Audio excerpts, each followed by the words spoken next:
कोविड-19 महामारी काल में राजस्थान सरकार की तानाशाही शिक्षा नीतियों को लेकर अभिभावकों के प्रति उदासीनता, निजी स्कूलों की मनमानियों को सरकार द्वारा अंधाधुंध समर्थन करने के खिलाफ शुक्रवार को Jaipur pink city press club में एक मंच पर कई बड़े मंच एकत्रित हुए।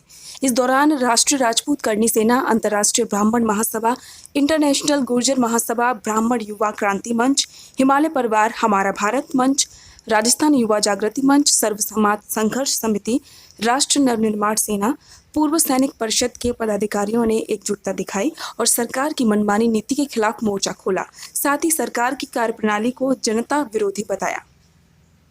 स्कूल हैं जो इतनी भारी भरकम जो फीस ले रही हैं जनता से, अभिभावक से, जबकि ये कोरोना काल में हर एक बंदे के हाथ से जॉब चला गया, किसी के पास नौकरी नहीं है, किसी के पास संसाधन नहीं है, उसके बावजूद अपने बच्चों के लिए वो सिर्फ ऑनलाइन क्लासेस के नाम पर केवल और केवल अपनी फ़ीस लेना उनका उद्देश्य है। इस जनता को जल्दी से जल्दी राहत दे और स्कूलों की फ़ीस माफ़ी के लिए बड़ा कदम उठाए ताकि आम जन को इस चीज़ से निश्चिंत होए और वो अपने दूसरे कामों पर ध्यान दें। मैं आसिफा अली, सोशल वर्कर, मुस्लिम राष्ट्र मंच की प्रदेश अध्यक्ष। आज जो हमारी प्रेस कॉन्फ्रेंस हुई है वो एजुकेशन को लेकर हुई है कि जो स्कूल है वो मन चाहे अपनी मनमानी कर रहे हैं। बच्चों के साथ जो फ़ीस है 3 मंथ्स की जो फ़ीस है वो माफ़ करने के लिए तैयार नहीं है।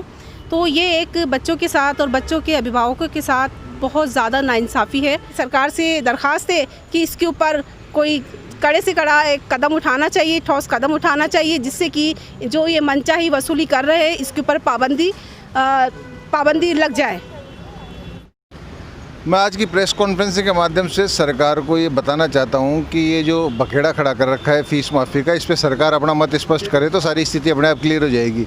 सरकार के नहीं बोलने की ये जो चल रहा है क्रम, इसमें मुझे सरकार की भूमिका संदिग्ध नज़र आती है कि लेकिन सरकार यदि कह रही है कि ऑनलाइन शिक्षा होनी चाहिए तो सरकार को बच्चों की फ़ीस का भी व्यवस्था करना चाहिए और जो गरीब बच्चे ऑनलाइन नहीं पढ़ पा रहे हैं उनकी भी व्यवस्था करनी चाहिए। पहली बात, कॉन्फ्रेंस के माध्यम से हम सरकार और नागरिकों तक ये बात पहुंचाना चाह रहे हैं कि कोरोना के दौर में जिस प्रकार से बच्चों और अभिभावकों को शिक्षा के अंदर दिक्कत आ रही है उसको लेकर के हुई थी। पहला मुद्दा उसमें ये था कि जो फ़ीस ली जा रही है वो फ़ीस नहीं ली जानी चाहिए, नंबर 1।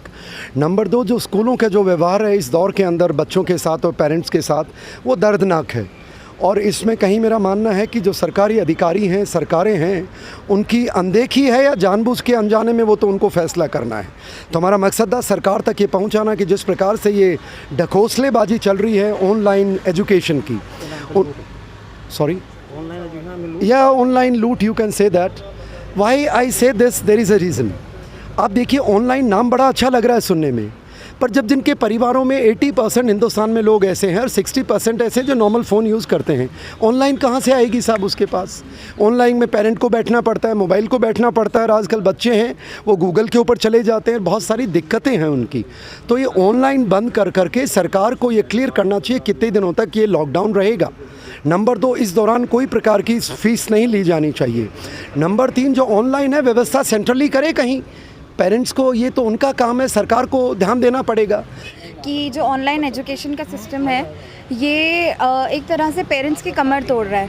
जैसे कि हम देख रहे हैं कि कई बार ऐसे होता है कि एक फ़ादर जो होता है वो अपनी सारी अर्निंग अपने बच्चे के एजुकेशन में लगा देता है। वो ये सोचता है कि मेरा बच्चा बड़े होकर कुछ बनेगा, अपनी लाइफ में कुछ अचीव करेगा। लेकिन अगर मान लीजिए कि उसी पेरेंट के 2 या 3 बच्चे हैं और उनके पास एक ही फ़ोन है, तो वो सेम टाइम पर अपनी क्लासेस को कैसे कनेक्ट हो उनसे या उन क्लासेस को कैसे देख पाएँ। दूसरी चीज़, बुक्स के लिए कॉल्स करे जा रहे हैं, पेरेंट्स को मैसेजेस करे जा रहे हैं। तो अगर आप उनको बुक्स लेने के लिए भी बोल रहे हैं और ऑनलाइन क्लासेस भी बोल रहे हैं, अक्सर हमने देखा है यूट्यूब वगैरह पे बच्चे वीडियोस से पढ़ाई करते हैं, कई ऐप से पढ़ाई करते हैं। क्या बच्चे आपके उनके साथ में किताबें लेकर बैठते हैं? ऑफकोर्स नहीं।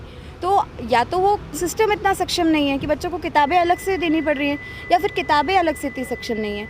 तो या तो आप एक चीज़ को हटाइए या फिर आप एक्सेप्ट कीजिए कि ये सिस्टम गलत है।